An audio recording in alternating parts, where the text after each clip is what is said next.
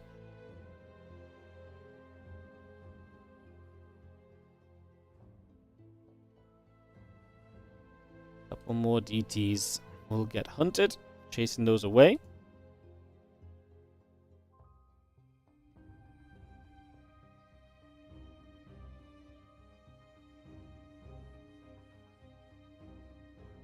Stalkers and Mortals moving down that left-hand side. A couple of overseers gathering up. Still seeing the Nidus network and the Hydra's continuing through. Plus 2 missiles coming up as well. We continue to get this going. This game resetting. Lambo getting back into it as well because he's had time to re-drone.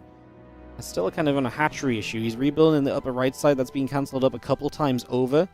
Didn't notice Goblin had this gold base. It's actually a really nice addition. The income's honestly looking fairly even. I mean, are we worried now about the composition anymore? Not really. Showtime has some Immortals of his own too. I actually worry more for Lambo and Co, because Lambo does not have the lurkers like a laser does, and that feels like a big problem to me over time right now.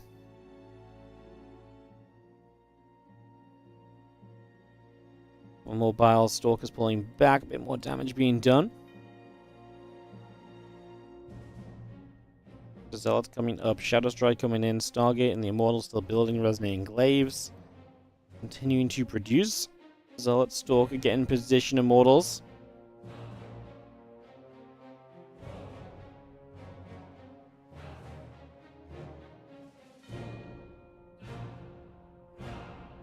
Stalker, Dark Templar going to step forward again. That hatchery going to go down. Lurkers will be right there. Hatchery drops into position again. Plus 3 attack coming up. The Observer and Zealot still building.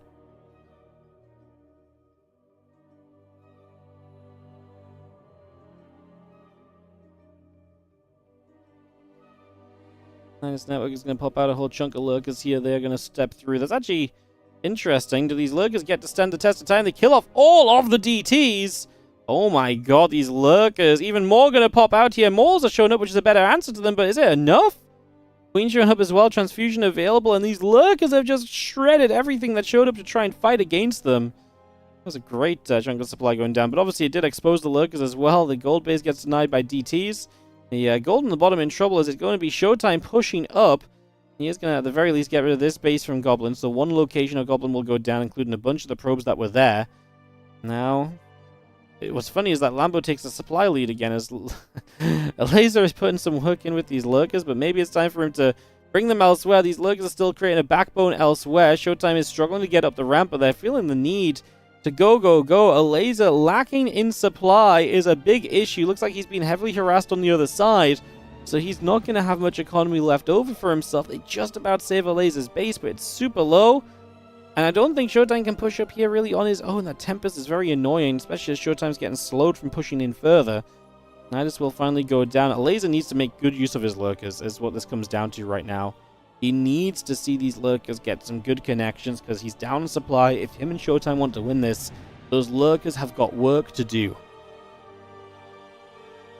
It's been a great back and forth game, definitely with some back and forth action. Swinging from one side to the other.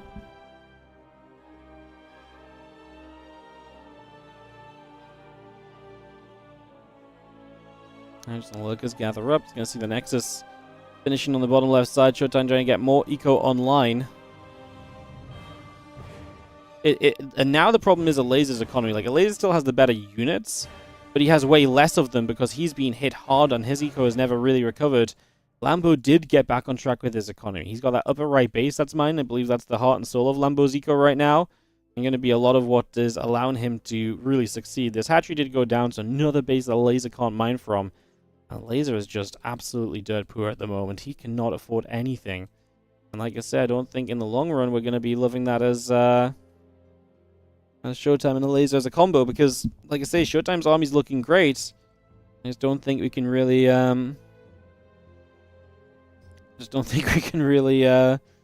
take 2v1 at this point, or 1v2 at this point. And it's not a full 1v2. Like I say, the few units that Laser has are very good. He's going to get a couple of Vipers coming in as well, so they're going to be useful additions, but These tempers are a genuine problem as well. Goblin getting the tempers is going to be really, really frustrating and going to make this very difficult to deal with.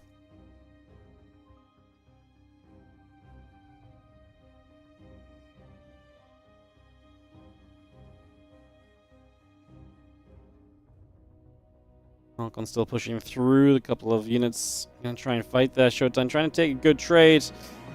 Obviously, going down the ramp isn't going to be pretty, but the problem is if you sit atop the ramp, the tempers are going to pick you apart. It's very difficult to find the fight you're looking for right now. Lambo's fighting on the top side. Are we going to look at it? We are. Yeah, Lambo fighting up here is going to deny this gold base of a laser, just not allowed to come online. In comparison, Goblin's gold obviously held throughout this, and that's made a big difference. As again, Showtime just trying to fight over here. Again, Lambo's recovery in this game is phenomenal. He was in a lot of trouble. Lambo was kind of the dead one, but in the end, they managed to do enough harassment to laser to get him out, and this is going to be too much, and we're going to go to a game 3 as Lambo and Goblin pull it back. Crazy. Crazy. Bum, bum, bum, bum, bum, bum, bum, bum. Alright, game 3 coming up in a couple of moments. And we'll jump into this one, guys, and continue through. Actually be able to watch the third game from inside of the game as well, so the game sounds will return. Obviously, there is game music because my own StarCraft's running in the background, so we can have like game music. We just don't get game sounds from the actual game when we're watching the streams.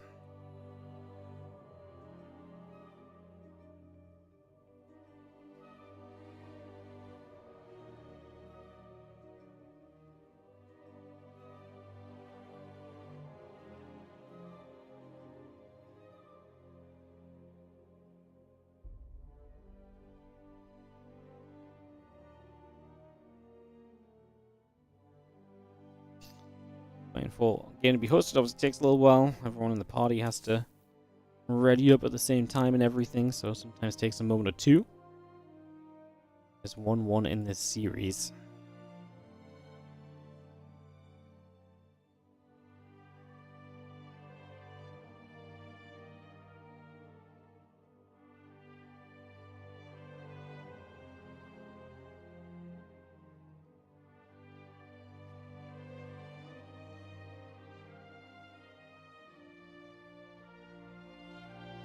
Bum, bum, bum.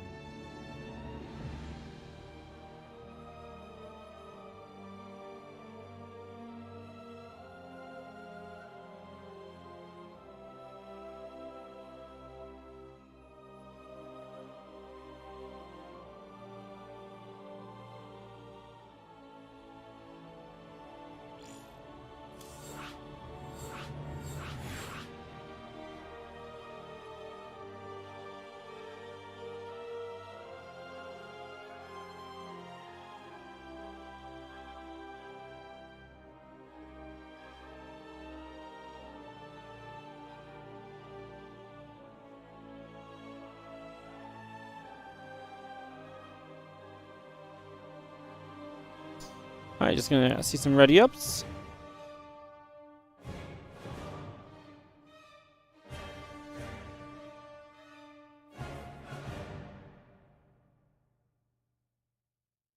Trying for everyone to say they are ready.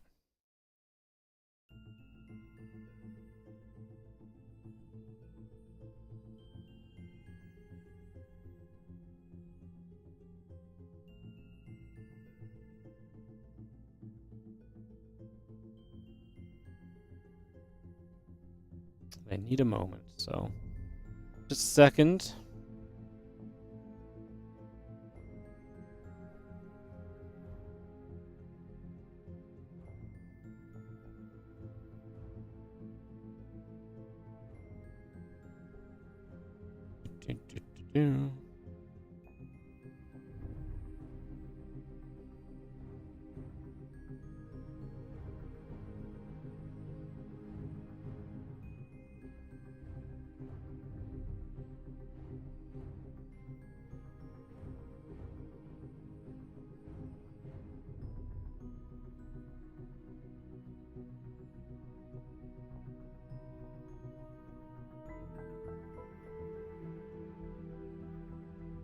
Couple moments, guys.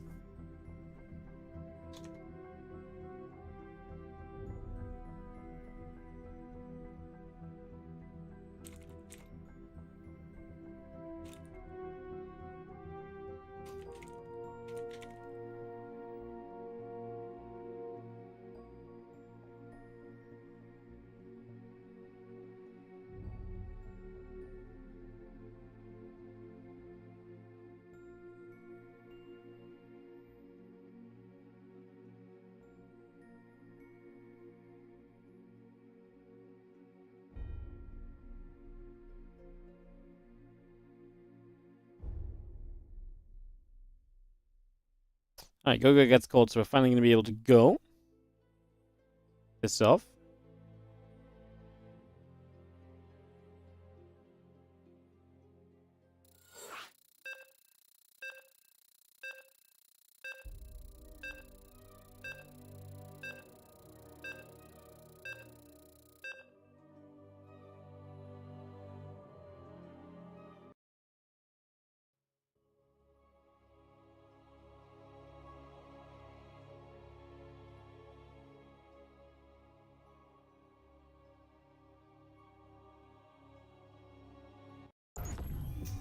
Alright, let's go.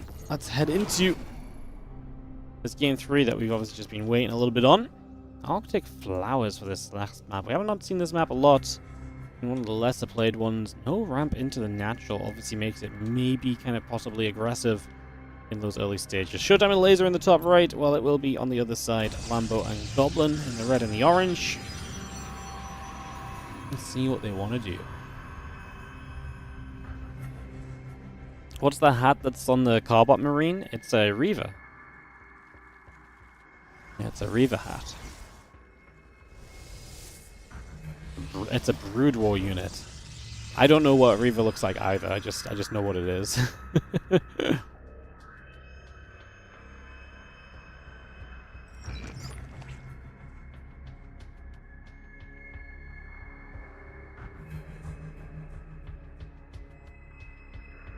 And again, put in position, drones coming online. It's going to see the assimilator and the gate coming up as the probes coming through. And no one doing anything super suspicious early. Expansion's looking to come down at the moment, it would seem.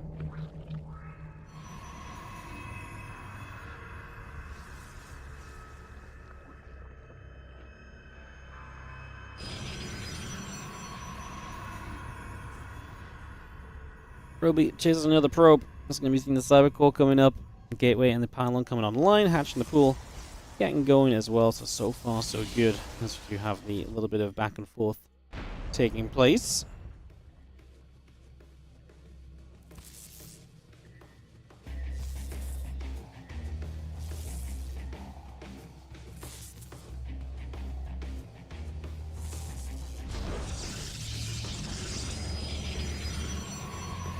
And still building through against Cybercore and the Zealot coming online for a couple of moments, so we bring that across. As we just have the again, probe chasing the other probe down for a couple of moments. So a little bit of action, not too much though. And you see the wall gates building in, the sentries coming online.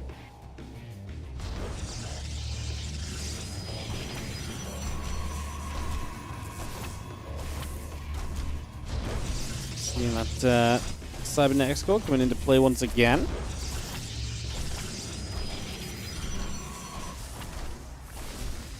And you've seen that Zealot is going to go after the pylon and just clean it up. So again, all the blockages, just trying to slow things down. Still effective despite the 2v2 aspect.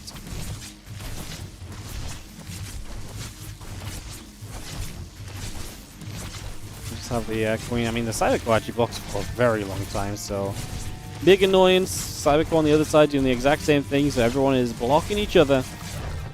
Protoss players being annoying to other Protoss players. Who would have guessed?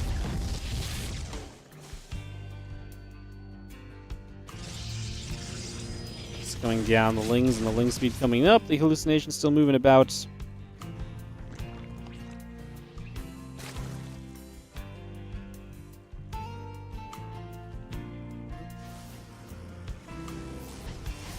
Sentry's gonna come by, try for a little bit of work.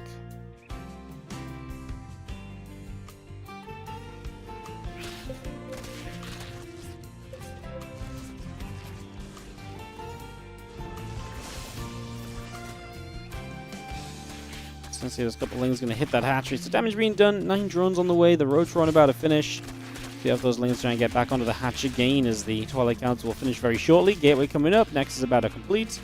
Extra Lings coming from Lambo, but are they going to be able to save the hatchery? The laser is going to get it easily. So hatch goes down. Nothing lost for a laser. Obviously, he's playing the droning game behind this. Dark Shrine going to be the instant choice out of Goblin, while Showtime plays into the Blink and the Robotics facility.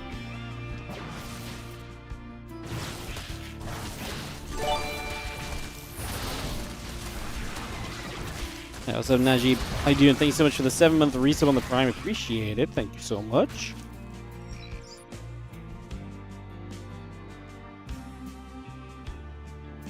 Gambling coming on both sides. The Robo's coming online here.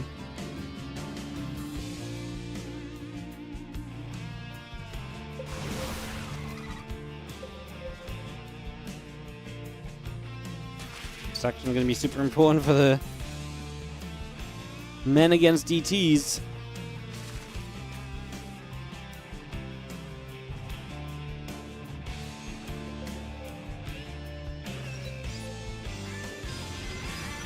A little bit of pinging coming around, trying to see a little bit of what is up early.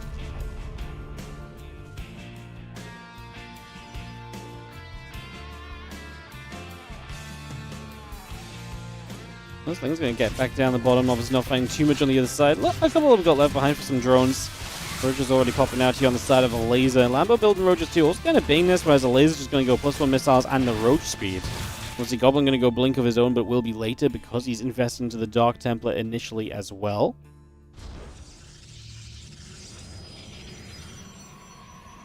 A bit of back and forth continuing through for the moment.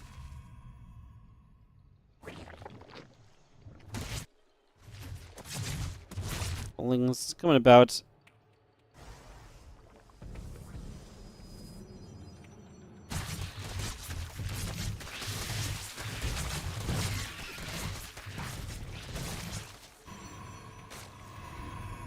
And Dark Templar still building the Blink coming up.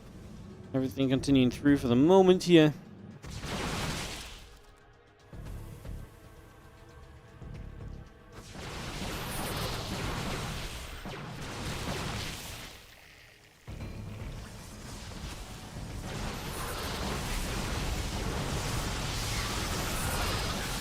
There's a couple more shots going through. We are going to be seeing obviously big shove now from Showtime and Laser. There's the moment where if DTs aren't doing much, then Goblin is just at a worse army. He's going to instantly lose the third base. Obviously, he took a third base as well, whereas Showtime and the Laser just say, hey, we're going to commit to this attack. Pushing forward for the moment. Some Spine's going to try and step forward, but they might not get burrowed before they die. Corrosive File's going to knock down one immediately. The Roach Ravager going to busy themselves with the other. And these Stalkers just going to blink through. They're looking for that Immortal. That will go down and do no more. Do we have enough to keep it going? There is a counterattack that Showtime has to stop and deal with. Down to 70. I mean, honestly, both Protoss players at 70 supply. Lambo leads in the Zerg supplies. I think a defense may be coming out here still.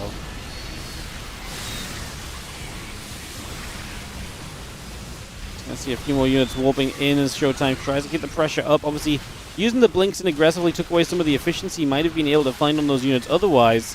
It's actually going to get a few nice shots off now. Lambo losing a few more of those Roaches, but a Laser just does not have the supply in comparison. It's going to have a few more units up in the production tab. Lambo is going to be pouring out soon. Only just now are we going to see the last starting up from a Laser on the other side. So, a Laser committing through and finally deciding to attack, as this just hasn't done enough. Stalker's going to blink into the main. Nice position to kind of start abusing a little bit further and trying to get a little bit more out of this situation in total. Turbo going down. A couple of units going to get jumped on. Roach gets picked off. Just going to see the Stalkers escaping away, and the Lings back into the middle of the map as the drones get back to mining.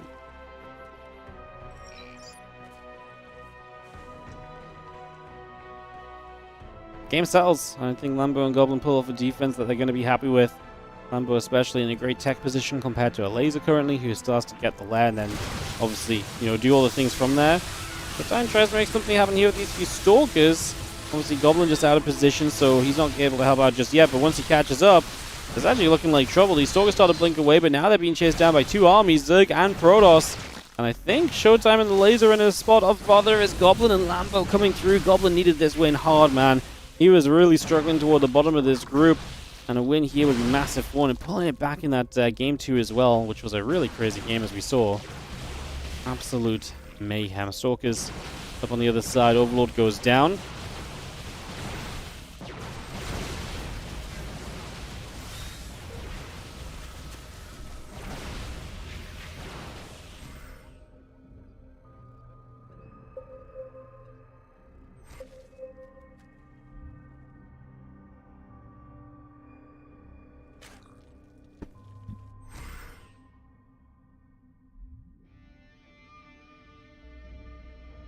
Settle a little bit. Lambo 160 supply.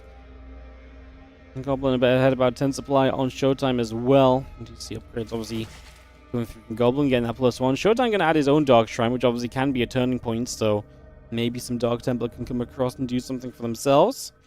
Possibilities for sure.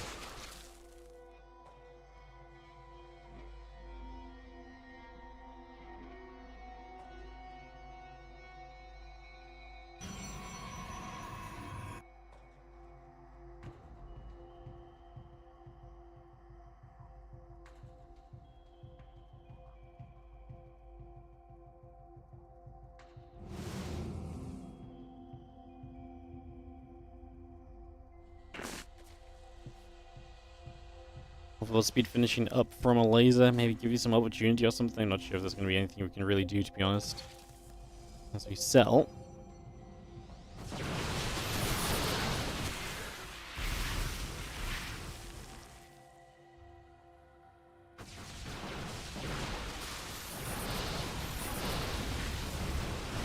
Crushes and Ravagers going to go running through. Just going to be fighting in.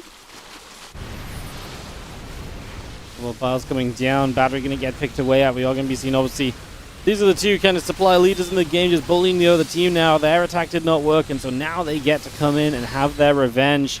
And it's looking pretty good. The Road Ravager, Stalker, all looking good.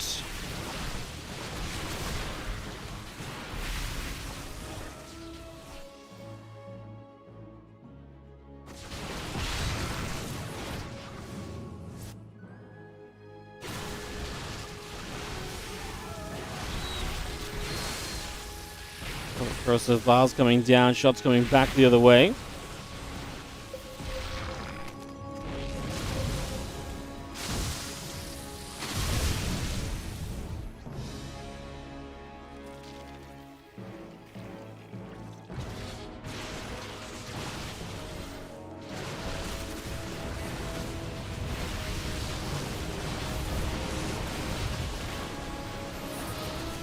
More Ravager bars is going to be coming up. Next is going to go down. Sami's still trying to push on through. Let's see a few more bars coming about. Stalker's going to get hit. And big shove up at the moment as we push on forward. GG gets called from a laser. I don't imagine Showtime's in this much longer. Man, tough series as they were really looking good at points. But Lambo and Goblin bring it back. And like I say, that's a real saver for Goblin for the moment. Alrighty,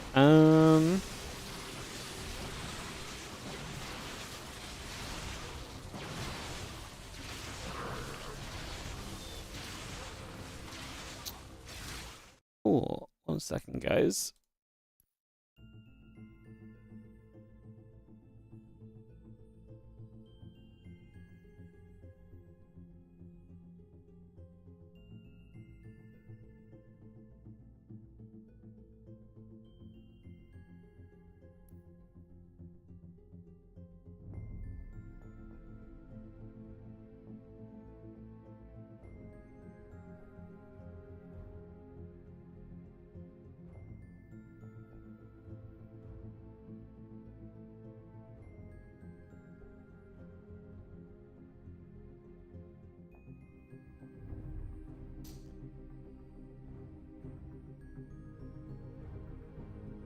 Alright, guys. I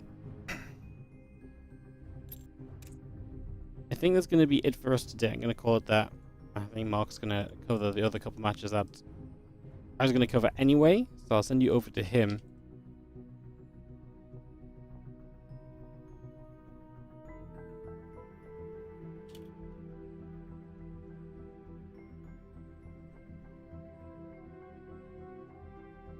That's why this changes every time I look at it. Hang on.